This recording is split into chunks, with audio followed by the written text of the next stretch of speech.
There it is. It's on, you just hold it closer. How much closer Yeah. can I get? Oh, yeah. I'm gonna bite it. Okay, I think a lot of you were at yesterday's session, so I won't repeat all of the introduction for Jane, other than to say, as a lifelong Quaker, whose family goes back generations as Quakers, and who has worked with and for Quaker organizations, she knows what she's talking about. Yesterday, she talked about the history and core beliefs of Quakerism as a religious practice. And today, she's shifting to decision-making. Now, within a Quaker meeting, decision-making is a religious practice. We refer to it as meeting for worship with attention to business.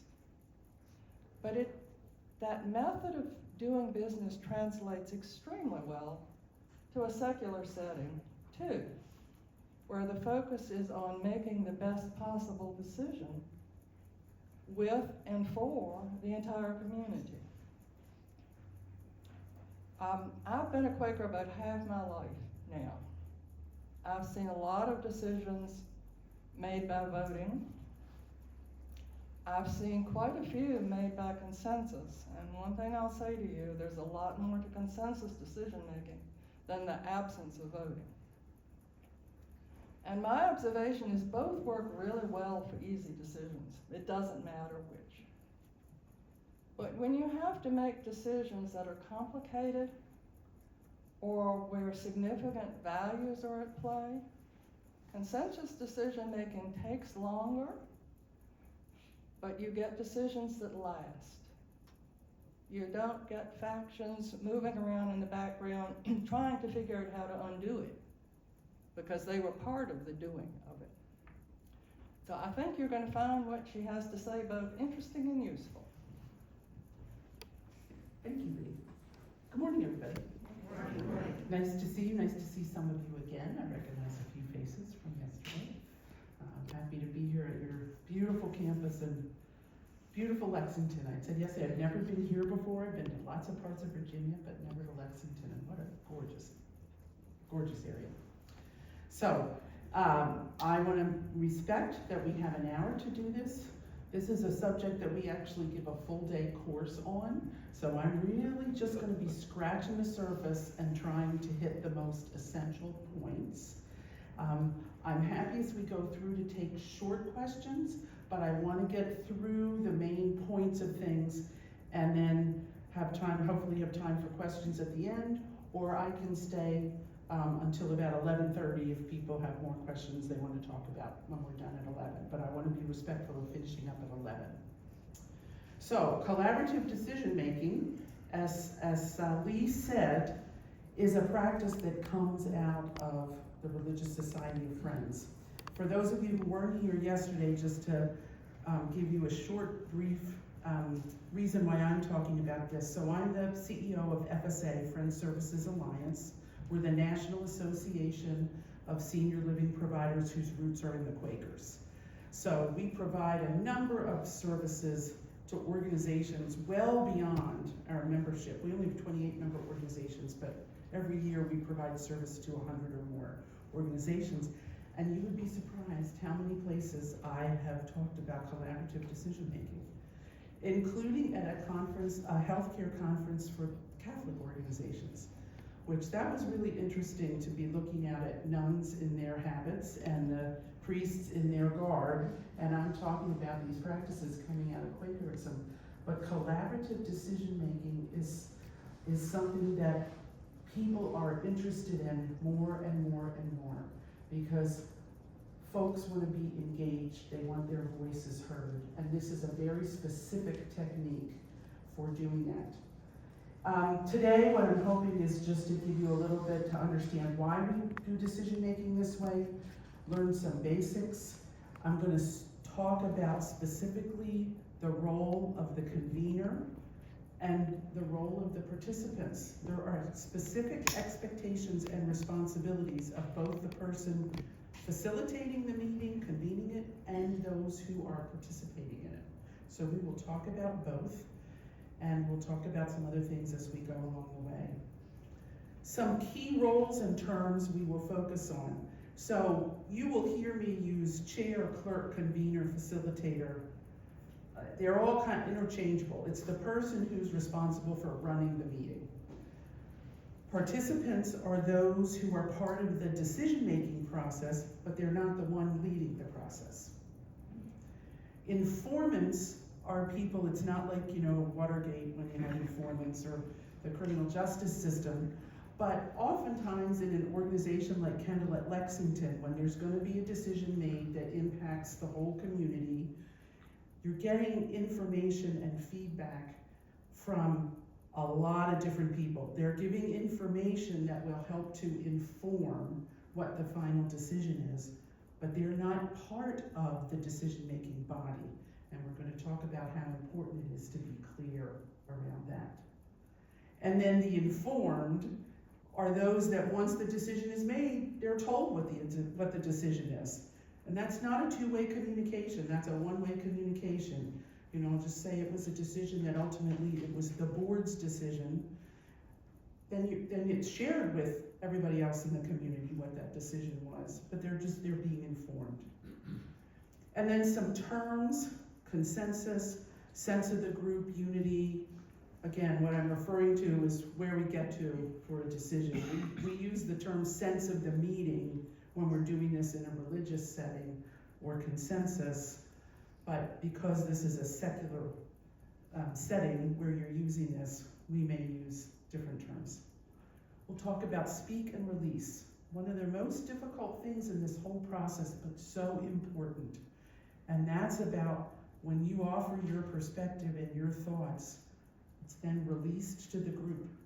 It's no longer something you're wearing like an article of clothing and clinging to. You have shared it with the group and you release it to the group.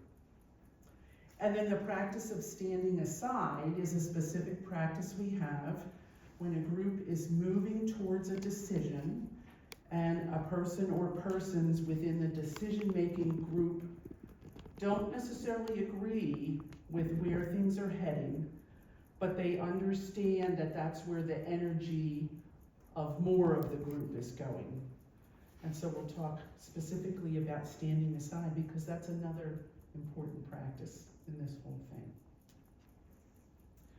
So just a little bit of background. This came out of 350 plus years of Quaker decision making in our houses of worship, our monthly meetings, our quarterly meetings, the structure of Quakerism.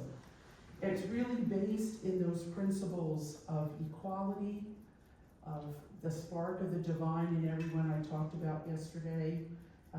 Everybody has something that may have something to contribute to, whether it's just information or whether it's part of the decision, but this idea of equality, and then especially community, and the value of we make decisions together that are good for the whole, not just for me personally. There was also the recognition that a participatory process versus just, Robert's Rules of Order or some other voting process where, okay, here's what we need to decide. We have 5 minutes to discuss it. 5 minutes is up, let's call for a vote. And it hasn't been thoroughly explored. So that participatory piece is very important. And right here in the middle is absolutely key, that one of the foundational pieces of all this is that one of our goals is to stay in relationship. That we're going to get to a decision. We may not all fully agree, but we want to stay in relationship and build community as we're doing this. The expression you heard from me yesterday a lot, and it applies so much to this, is it's about the we, it's not about the me. We're making a decision that's good for the whole, however the whole is being defined. All right, I'm going to start with this because this is absolutely critical. With decisions, it is so important to be very clear who's the decision maker, who's accountable for the decision. So when you think about all the different types of decisions that are made at Kendall at Lexington in a day. There are hundreds and hundreds, if not thousands, of decisions made in a day about all kinds of different things. And different people, different individuals, different stakeholder groups are involved in those decisions. And having clarity about that, who is the ultimate final decision maker, is really important. And I especially talk about that in a community like Kendall at Lexington, when there are decisions or issues and you're gathering input from the wider community, but the decision actually lies with a smaller group, whether it lies with the leadership team, whether it lies only with the CEO, whether it lies with the board. It's important for people to know who's making that final decision and who's accountable for that decision. So we have these 5 levels of decision making we're talking about. So when we're talking about this practice of collaborative decision making, we're talking about the middle level there. We're making this decision together. This is a group decision. But if it's something that, let's just say again, that the board is going to decide, they're the second to the top there. They may be getting input from a lot of different people, but they're ultimately making the decision. So you see the distinctions here and how important that is?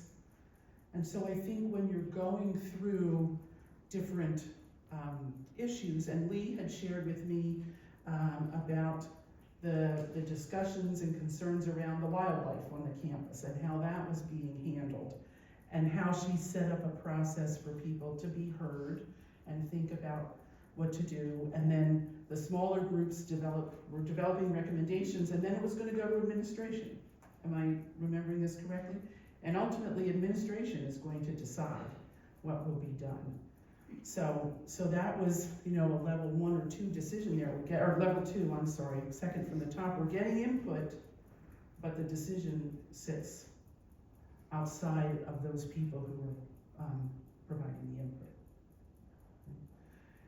There can be a misconception about collaborative decision making and in Quaker communities that everybody is involved in every decision and everybody has can have input on every decision. You cannot run a business that way. It just can't happen.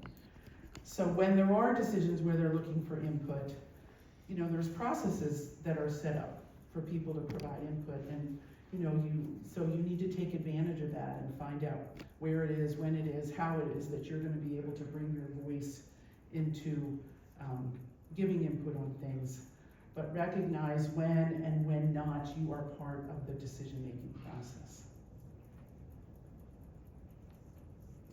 Oops, wrong button, sorry. All right, so yes, collaborative decision-making is a non-voting process, but it's much more beyond that. The people who are involved, the decision makers, are interested in fostering and building community, that sense of community. They need to be committed to hearing the voices and thoughts of others and possibly changing their mind. So we say, if you're part of a decision-making group, so whether it's a committee or whether it's a board, or whether maybe some of your departments do decisions like this, if you're part of that decision-making group, you need to go into that with an open mind and an open heart. It doesn't mean you don't have an opinion. It doesn't mean you don't have a way you hope things will go.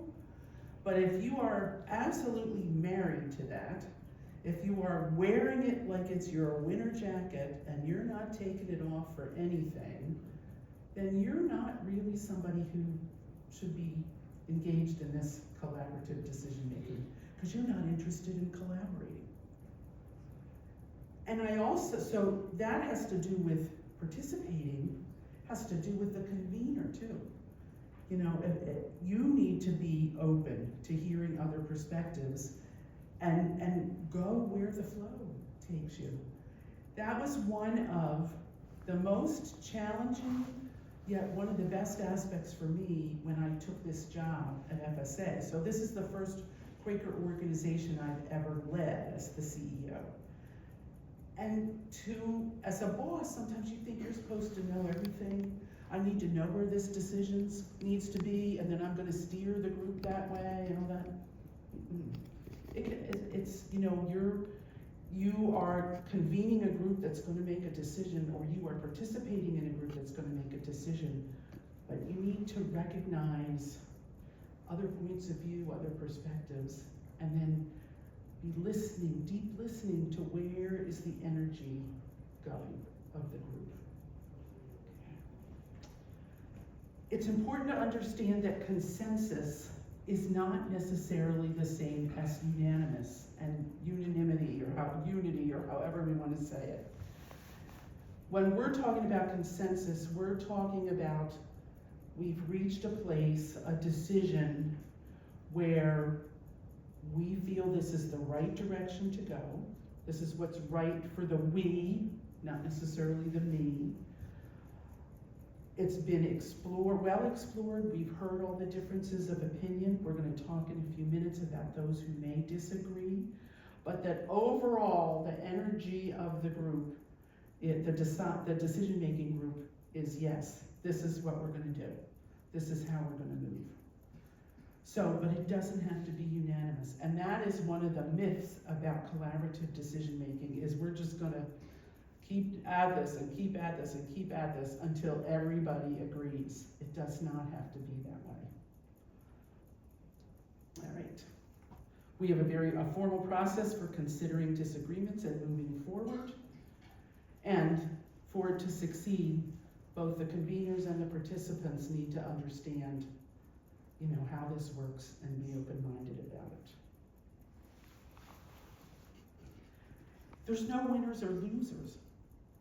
If you are someone who, again, is part of a group using this method for decision making, and if things don't go your way, you're going to feel like you've lost, that everybody else disagreed with me, and you're going to go outside of the meeting and then talk about, well, this is what they decided, but I thought it'd be something different.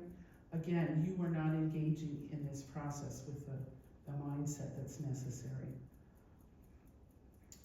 We pay attention to those voices that may bring a different perspective. So we say the minority position here. And it is the responsibility of the convener to look for that and to bring it out. Because you never know where something different occurs to somebody else, or they see it from a different angle, and it turns out to be really valuable. So as a convener, one of your responsibilities is exploring within the group if there's some opinion or perspective that hasn't yet been voiced. And then, as Lee said, implementation often moves much more efficiently. We like to talk about, with consensus decision making, it's really trading time. You may be putting in a lot of time up front as you're talking it out, as you're hearing all the different opinions, you're sorting through it and reaching consensus, but then implementation goes smoothly. If you think about a decision that comes, from the top down or the outside or whatever, and just gets announced, then all the stuff you're dealing with afterwards.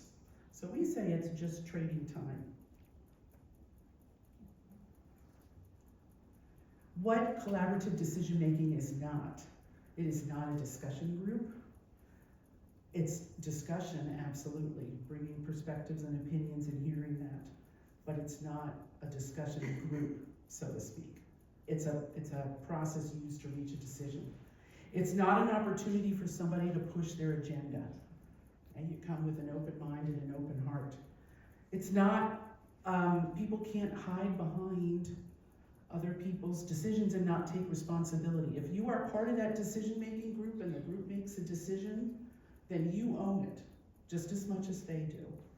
And if you can't own it, then you maybe should not be part of that group anymore. Because the decision-making group needs to speak with one voice. It's not an opportunity for people to try to hijack the process. There are, so we have this expression called standing aside, we'll talk about, which is when you disagree, you're willing to stand aside. Well, you will hear people say off and on and all that, oh, well, I'm going to stand in the way. No such thing as standing in the way. But that has to do with the misconception that consensus is unanimous. And so there are people who think, well, if I disagree, it can't move forward. No, as the convener, you need to know how you manage that. And there's also a responsibility for the people who are participating to bring their voice into the conversation, and we'll talk about that a little bit more. Trust is absolutely necessary for this to go on.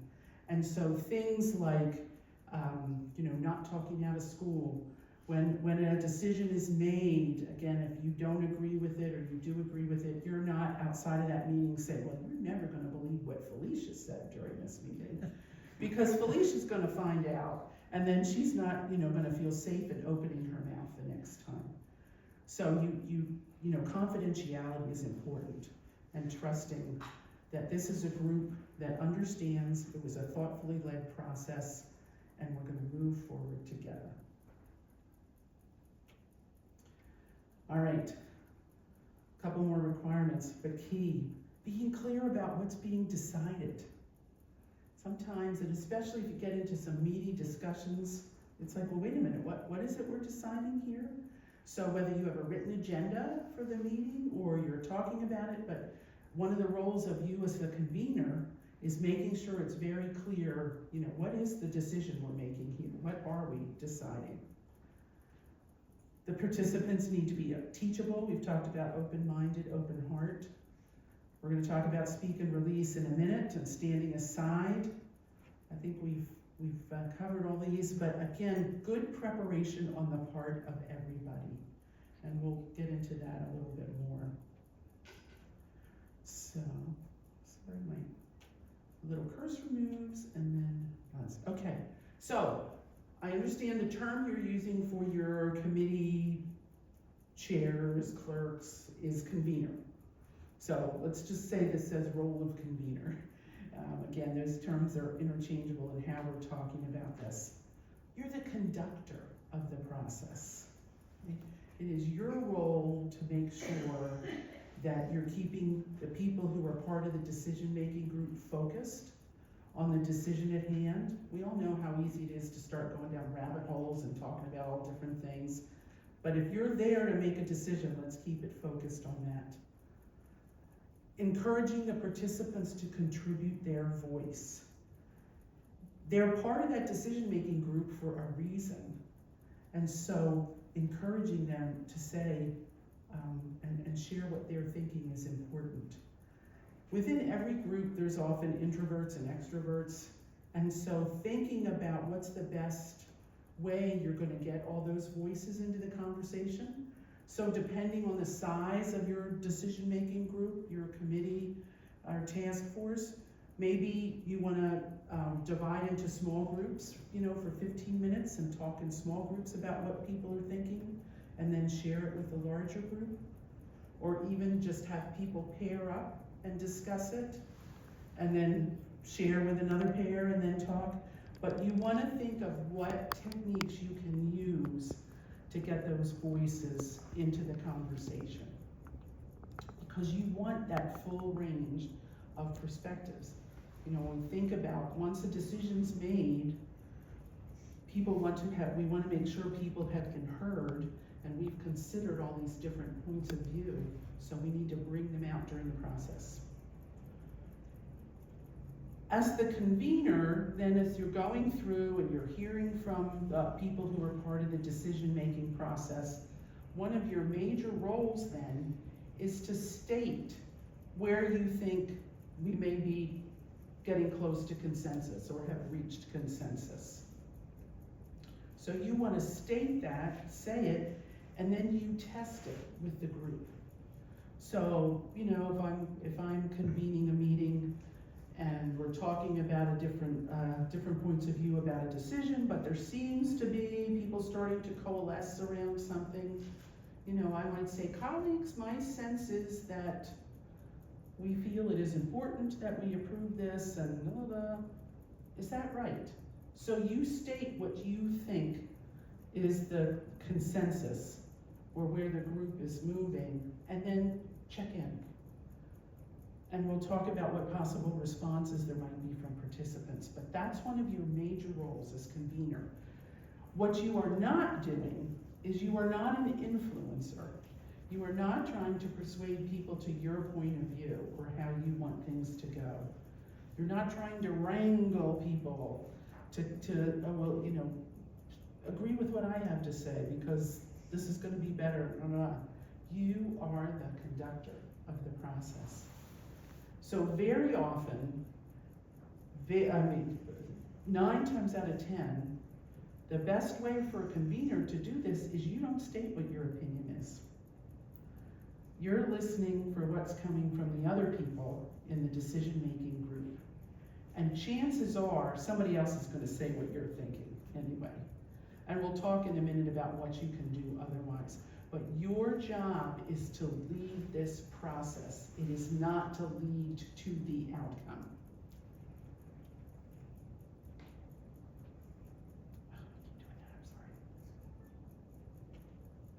All right. So some of the things you may want to do, especially if you have a larger group or especially if things are getting a little stirred up, ask participants to be recognized before they speak. So if I'm chairing a meeting that's, more than about 4 people, 5 people, I'll ask people to raise their hand if they have something to say. And so then I can call them in. I can kind of keep things orderly. You also want to encourage people speak to the chair, not to each other. So if a issue starts to get a little heated and there's differing opinions, it can be really easy to start this one-on-one back and forth with each other and counterpoint type things. That's not what we're looking for. We want to hear both points of view, so reminding people to speak to the chair so that the whole group hears it. Again, if you're asking folks to raise their hand, or even if they're not, letting everybody who has something to say speak once before somebody else speaks a second time. And that can be hard, especially if somebody's feeling pretty wound up about something, but you need to manage that. So again, the raising of the hands, and I will acknowledge that I see your hand, I see your hands up again, Mary, but let's hear from some other folks and I'll be back. And I literally sit there with a piece of paper and write names down so I don't miss them.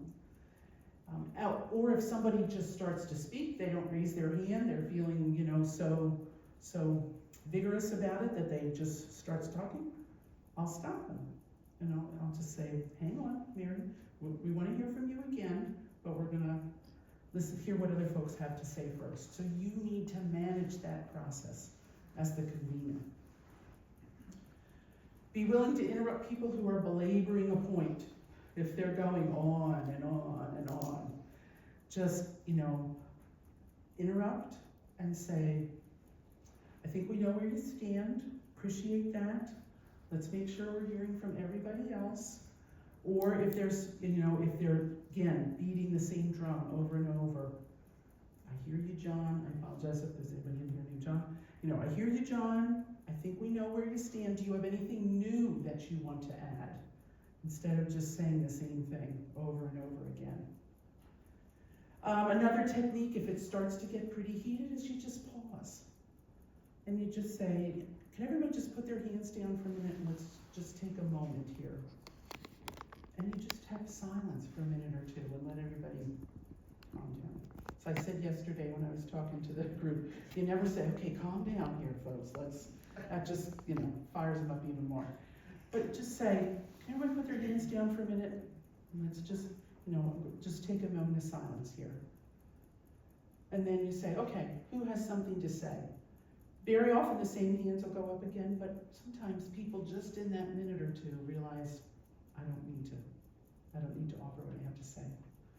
Another special technique is you want to make sure your voice is in the room, but if somebody else says the same thing, or maybe not using the exact same words, but the essence of their message is the same, it's important for the convener to know where you stand, but you also want to recognize time constraints, and we don't need to hear it in Janie's when Lee said essentially the same thing. So you can just say, I agree with Lee, or Lee speaks my mind, or something like that. So So the convener knows where you are, but you don't need to add anything more than that.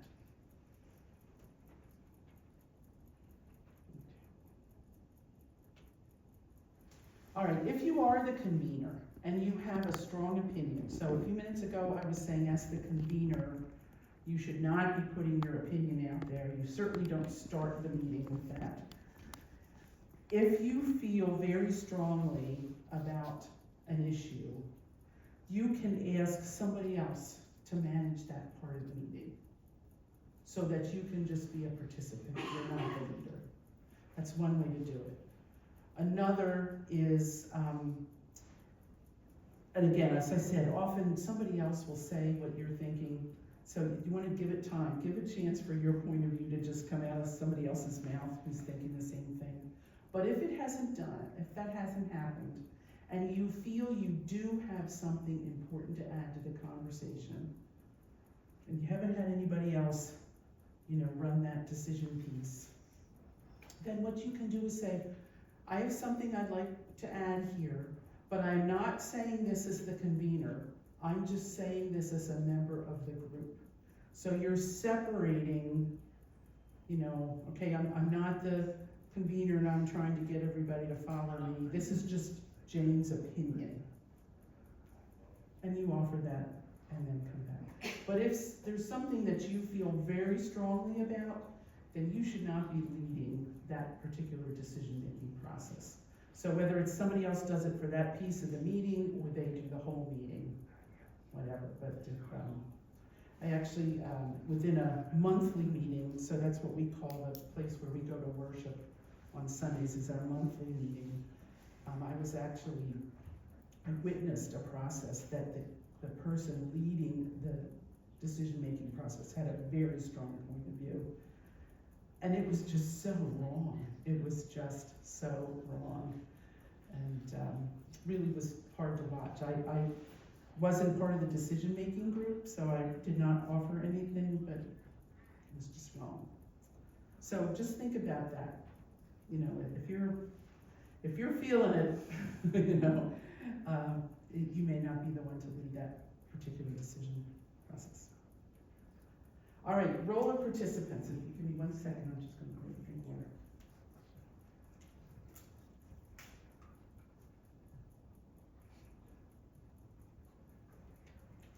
Come prepared.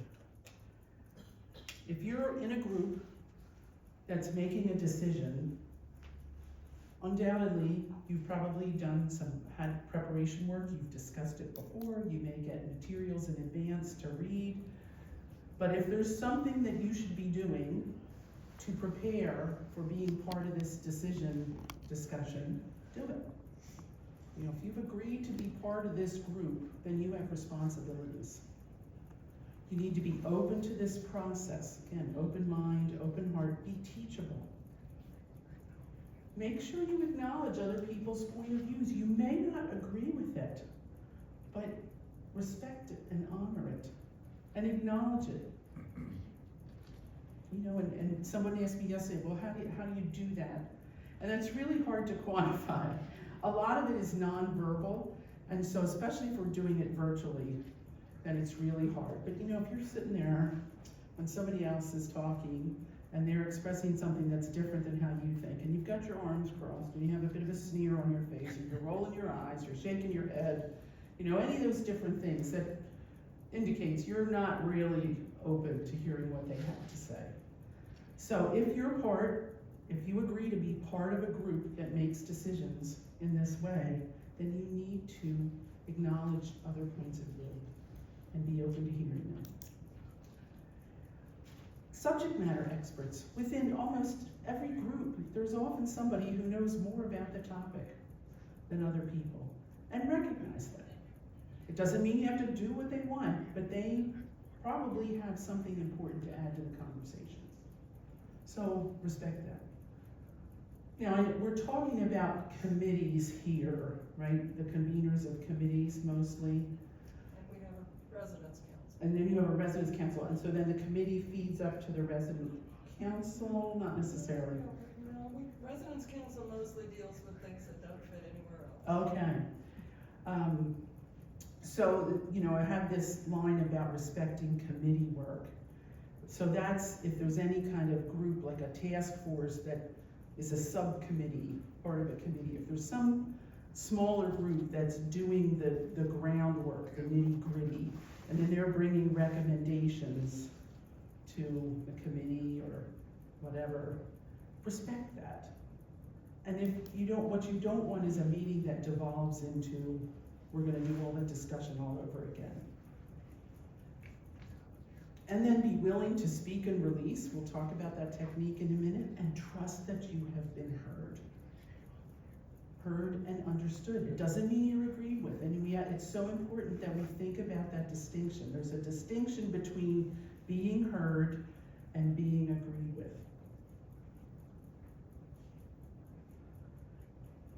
All right. This is kind of the same type of thing about, encourage a complete exploration of an issue. Even if you're not the convener and somebody else who's part of that decision-making group has a different point of view and they're not speaking up, encourage them to.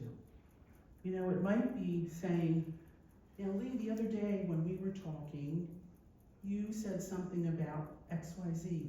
Can you tell me again what it was you were thinking? So just because you're not the convener doesn't mean you can't encourage the voices to be part of the process. We emphasize here about that fourth bullet down, you have responsibilities and opportunities. You don't have rights. So you don't have the right to filibuster. You don't have the right to be disrespectful or disregard somebody else's opinion because it differs from your own. You have responsibilities to contribute your perspective, to be open to others, and to honor the process. We talk here about no parking lot conversations. That can be really difficult. What we're saying, the parking lot conversation is after the meeting's over, you go out and you're like, can you believe what she said? Or, they didn't talk about this, and I think this is a really important aspect. I don't know why anybody isn't considering it. You say that in the room, in the meeting. That's what this process is about, is that thorough exploration of all the different aspects and perspectives on things. And be patient. It does take longer if we do this right. But done right and done well, it is amazing.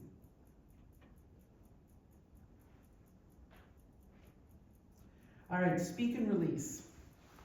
So this means, in this process, once you have offered your thoughts, your perspective to the group, they belong to the group. So you speak and release, you've let it go. You have shared it with the other members of this decision-making body. And the way that I often talk about it is, think about if the decision-making body is all sitting in a circle or in a square, and in the middle of that there's a table. And so as everybody is offering their thoughts and perspective, it goes on the table, and then that grows and grows with each person's thinking.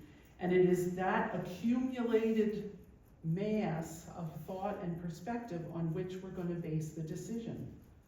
But you as an individual offer your thoughts, your perspectives, and it then belongs to the group. That is really hard. It is something very different than we see so often today. But it's one of the things that helps this to work. So I talked earlier about you don't wear your opinion like it's an article of clothing and you're unwilling to take it off. You offer your thoughts to the group, and then they belong to the group. That's speak and release. If you are not present for the meeting where the decision is made, but you are normally part of the decision-making group, a couple of things. And we can't all make every single meeting that we're supposed to. It's just not possible. If you know all the background, you know what the decision point is, you can share your thoughts with the convener before the meeting. so they know where you stand. So I'll often, if I'm not gonna be in a meeting and I've gotten the materials and I read them, I'll send a quick email to the convener and say, sorry I can't attend, I read all the materials, I just have this one question, or my thoughts, or blah, blah, blah. But I always end it with, I trust the process and the wisdom of the group. Because I recognize that I am not gonna be there, and I can't expect them to hold up a decision because I'm not there. I offer what I have, if I have an opinion, but it's then the group that's there to decide. And then if you can't be there, speak to the convener afterwards to understand what the decision was and to support it, because everybody owns it. I always write show up next time, more as a joke than anything. But here's another one that's really important. If you are there for the decision-making meeting, but you have not been there for previous meetings that led up to this decision, it is not appropriate for you to question everything that's been done to this point or to try to hold it up, because you have not been fully engaged in the process. And you need to trust that those people that have are going to make the right decision. I see that happen way too many times, that people who haven't been there for the preparation meeting, or even worse, they've been there, but they haven't really been listening, and they haven't read the materials that came in advance or whatever. And then we get to this decision point, and they're like, well, wait a minute, what about X, Y, Z? So you as conveners need to say, Mary, we've been through this, we talked about it the last couple meetings, I'm sorry you couldn't be with us, but we are ready to reach, we are ready to move to a decision. Can't let that pull up the process, and you as an engaged participant in it should not try to. So if you can't be there, try in whatever way you can to meet your responsibilities, but one of those responsibilities is you own the decision the group makes afterwards, even if you were not there, and you need to support it. How you arrive at consensus. Boy, this is talk about an art and a science and all that, but that's basically as the convener or even any other member of their group, you kind of feel like, all right, we've gotten to this place where there seems to be agreement around something. And so, again, the convener will say, my sense is that we've reached consensus around X, Y, Z, or, my feels to me like we're ready to say yes to this decision. Am I reading that right? Do say something that you check it with the group. And then I don't know if you keep minutes or not of your different committee meetings, but you record what the decision is. The bottom point there, in all cases, once consensus is reached, everybody owns it. And I know I've said it time and time again, but that is so important. All right, how you as a participant, how might you respond to proposal, somebody, the convener says what they think is consensus. I agree. If you're in person, you can nod your head, I approve. If you're on Zoom or Teams, they've got those little emoticons or whatever you call it, that you can use, put your thumb up or whatever it is to indicate you agree. If you don't agree, you might say, I'm not clear. If you think maybe there is some consensus around something a little bit different, you can say that. You'd say, I think maybe we've reached consensus, but I would articulate it a little bit differently than you did, and then say what that is, and the group can massage it and see where people are all coalescing. I think we need more information. I don't think we're ready to make a decision. All of those are different ways that you may react to when your convener says, here's my sense of what we've reached. If you are the one, if you're not agreeing with consensus, if you're not agreeing with what's being stated and where people, the mass of the group seems to be going, a couple of good reflection questions for you. Making sure that you are thinking about what is good for the group, not what my personal opinion is or what's good for me. Making sure you have voiced your perspective. Why is it you don't agree? It is important for the decision-making group to know why you don't agree. Because there may be some little piece of something in there that they haven't considered, and it's important to think about. So have I voiced my perspective and been heard even though not agreed with? Again, that distinction between being heard and being agreed with. Have I made a really good faith effort to understand the point of others? And have I thought about alternate solutions? It may not be where they're saying they seem to be going. It may not be exactly what I'm thinking, but is there a third way? Is there something different here that we haven't thought about? So all of those are thoughts. If you're not feeling that you are exactly aligned with what's being considered, then these reflection questions can be good. All right, the process of standing aside. So this is when the group appears to be reaching consensus, but you don't agree with it. And it's not just some nuanced things. I guess it could be nuanced things, but you really don't agree with it. But yet, you can see this is clearly where the energy of the group has gone.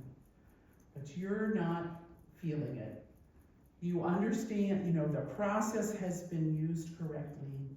You have had a chance to share what you're thinking and why you don't agree with it, and you feel you have been heard. Then there is this process we call standing aside. So when the convener says, all right, colleagues, I feel like we've reached consensus about X, Y, Z, and most of the group, all the group except you is saying yes, yes, nodding their heads or whatever. You as someone who doesn't agree have an obligation to say, I don't agree, but I will. Now you don't have an obligation to say I'm standing aside. If you feel you have been heard, if you feel the process has been good, but there's clearly the energy of the group has gone here, you can say to that consensus, I do not agree, but I'm willing to stand aside. And what that is saying is I recognize that this is really where the group has coalesced. I'm not there with them, but I respect the process, I respect what's been done, and that this is how the group feels this is the best decision. So I am willing to stand aside, it's called. If someone does not agree and they don't offer to stand aside, the convener can ask them to stand aside. So if I know that Phantom John, wherever you are, who I'm picking on here in this room, does not agree with what we've been doing and the direction we've been going, and I state what I think the consensus is, and everybody's like, yes, yes, yes, but John is like, no. But John doesn't say, but I'm willing to stand aside. I, as the convener, can say, John, I understand you're not in agreement. Are you willing to stand aside? So I can ask him, I can invite him to stand aside. And even if he doesn't, so if you have people or person who willingly stands aside, or when they are invited to stand aside, does not, it is still the decision of the group whether you are going to move forward. And I cannot emphasize this enough, because this is where so many people think, oh, we have to stop. We've got two people who don't agree with us, we have to stop. It is the decision of the group. So then my job as convener is to say, okay, folks, we have consensus around X, Y, Z. We have two among us who are not in agreement and who do not wish to stand aside. Do we still want to move ahead? And it is the decision of the group whether we're going to move ahead or not. Now, it's important that you think about, if you are a group of 5 and you've got 2 people who are in disagreement, you haven't reached consensus. Okay? But if you're a group of 20 and you have 2 people who are in disagreement, then you may want to think about moving forward. So there's no specific chart that says how many people for what size group. This is the art and the science of it all. But it does not have to hold you up when there are people who don't agree. So they can offer to stand aside, they can be invited to stand aside, and whether they do or not, you as convener, still, the decision belongs with the group. If you're keeping minutes of an organization, of a meeting, excuse me, it was funny because Lee and I have different experiences with this. So my experience has always been, we would record that we made a decision and 2 people chose to stand aside. We did not put names, we did not put reasons. We would just say, 2 people chose to stand aside. Lee told me yesterday, so her experience is they can be recorded, both their names and the reasons that they stood aside. So, different practices, different ways. But it is important that the minutes would say, at a minimum, the group decided to move ahead, we had 2 people stand aside. At a minimum, you want to say that. Do you have a question, Felicia? No. Okay. Sorry. All right. What if consensus is not reached, and this is only if it's not time critical? In an organization like Kendall at Lexington, you have a lot of time critical decisions. So, can it go back to a subgroup? Can you talk about it more at your next meeting? What is it? Do we need to have some one-on-one conversations or small group conversations? So thinking about that. Or there's what's called a threshing session, or as a kid I called this a thrashing session. And that is when you have a meeting and all it is to talk. No decisions to be made, but just to make sure we bring out all the issues. All right, there's lots of reasons this can go off the rails. This is not, it's not a easy process. It's not a 1, 2, 3, okay, I read the manual, I can do it. It's a challenge. But if you really think about it, if people have the right mindset, if you as the convener, excuse me,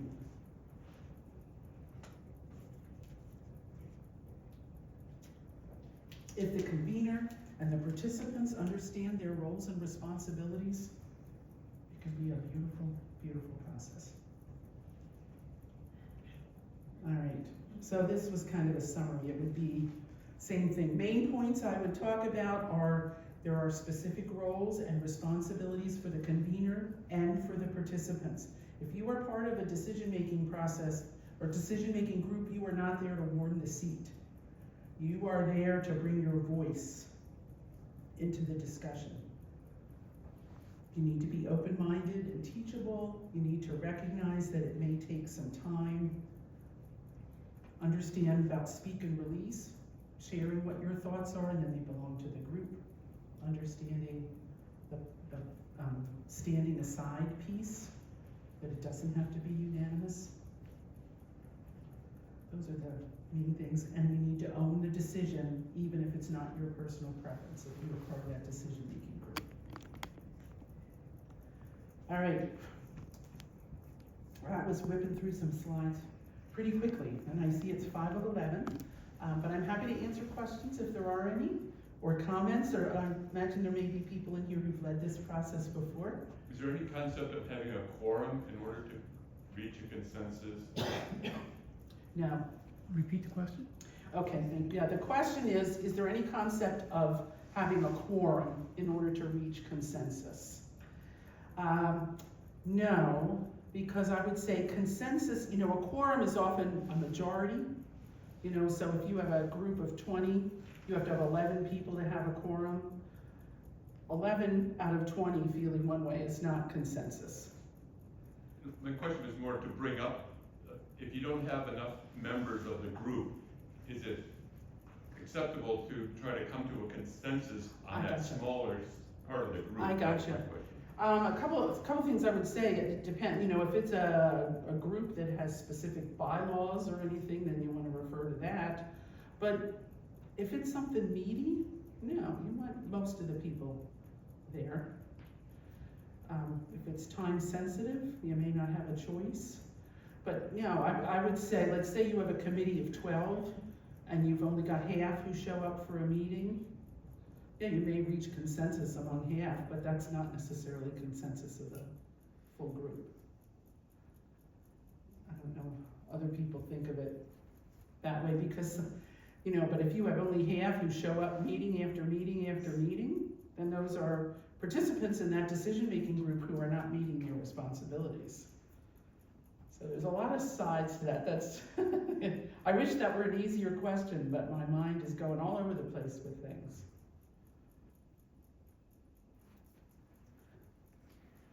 One of my biggest concerns here at Kendall at Lexington is that when we chose to come, we were not joining an organization like I become a member of the Society of Friends. So there has not been a buy-in on the process. And it's easy for me to imagine there are a goodly number of people on our campus who won't stand aside, who won't let go of something. And it distresses me that I don't see how Kendall at Lexington can actually perform this process. I hear what you're saying. I certainly have a lot of thoughts. But one of them is it the general practice of Kendall at Lexington that this is how decisions are made? And I'm seeing a nodding of heads. And so if you've chosen to move into a community that this is how decisions are made, then you have chosen to move to a community if this is how decisions are made. And if you don't like the process, you know, you've got a choice. You can join in and be part of the process, or be a disruptor and unfortunately then make it challenging. I don't want to say too much. I think I would leave it for Jan or someone else to answer that. And that goes on everywhere. It's not just a Kendall at Lexington. But if it's clearly understood, this is how we make decisions, and you're very clear about who's the decision maker, here's the process where you can bring your voice into it, where we're asking for input, where we're telling you, you know, how we're moving along with something, then hopefully but you know, we always emphasize this is a community, and it's a community in a philosophical sense, not just a geographical sense. And so it's about the we, not the me. Yeah. You've gone through the process, you've reached what you think is a consensus, and of course, as you've indicated, that gets translated in many cases into minutes. What do you do in terms of dealing with what's almost an inevitability that somebody's going to look at the minutes and say, well, that isn't quite what I thought we reached consensus on. Do you have a secondary process of getting input and go back? Is there a loop back here, or what do you do? No, there's not a loop back. I would say, so for minutes, and I don't know what your process is for minutes for committees. We have them. And like, does somebody just write them and then they're published, or does somebody write them and somebody else looks at them before they're published? My experience is they're supposed to be circulated to the committee to agree with. Okay. Yeah, that's normally what it would be, but let's say you got two members of the committee and said, I participated, I was part of that consensus building process, I agreed with what I heard, but that's not exactly what it says in the minutes now. So I would say, and I've been part of groups like that, so I then respond to the full committee saying, I've read the minutes, I was at the meeting, I see this is how it's stated, I saw things a little differently. But you want to do that before they become public. This is when they're still in draft form among the committee. So that's how I've handled it in the past. And so suggest maybe what was a little different. And so then if you know, hopefully other members of the committee are going to engage in that discussion, you're going to get to a good place. Hopefully. If there's an impasse, then it's probably time for the committee to come back together and talk about it. Yeah. I was just wondering, it sounds like, one of your points was, be teachable.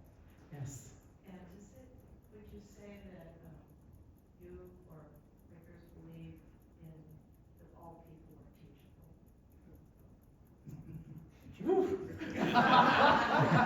Can you repeat that too? Yeah, the question was, so I talked about it's important for people to be teachable.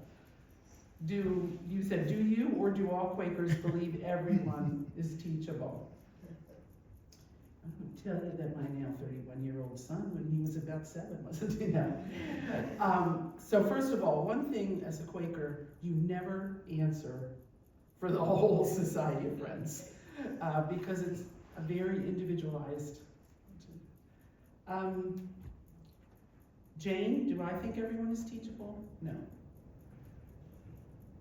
But I think if you are in a setting where this is how decisions are made, that this is a community, so whether it's an organization, whether it's a civic group, whether it's a retirement community, if you are going to be part of that organization and you're going to be, then you're accepting this is how decisions are made. And if I'm going to be part of a decision-making group, then I have to be teachable. I have to be willing to hear other points of view, and I have to be willing to change my mind. I may not, but I need to be open to that possibility. But that's just Jane's opinion. Yeah.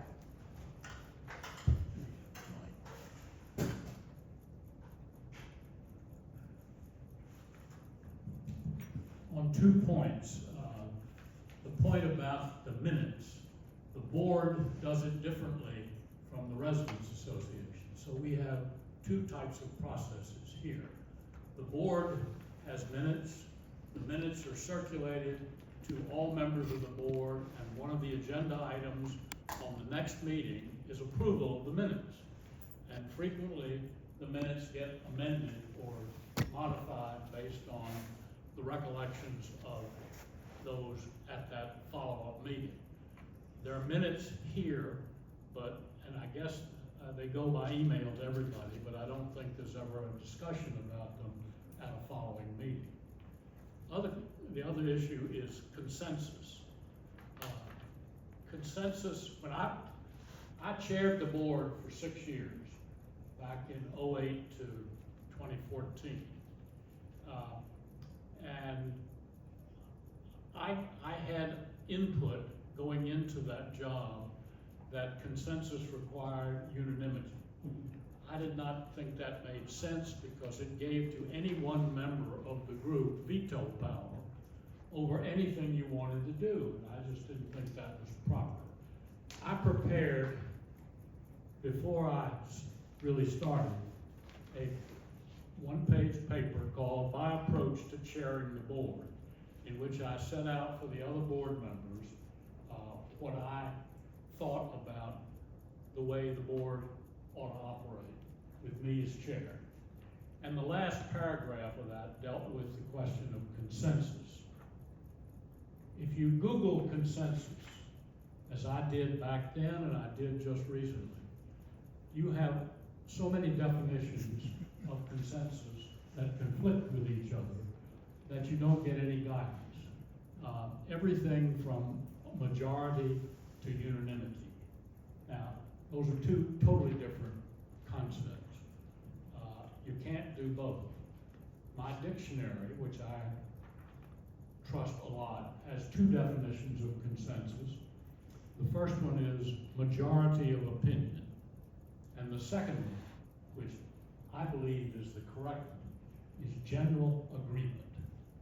A general agreement, and I told the board in this that it did not require unanimity and it was not a simple majority. So you have to have something more than that, and I think Jane has explained that. 2 dissenting out of 5 does not leave you with consensus, but 18 out of 20 probably does. And I said in my paper here that I, as chair, would determine the consensus, but I would tell the board what the consensus was, and of course, if anybody had questions about it, they could always raise that or ask it to be modified in some way.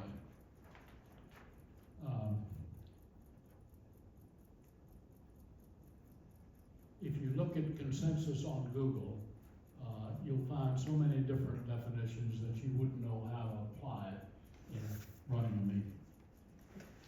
Thank you, and I think that term general agreement is a good one. Good. Any other questions, comments? Did I confuse you more or make things clear? Yes, no. All right. Well, thank you very much for your time and attention.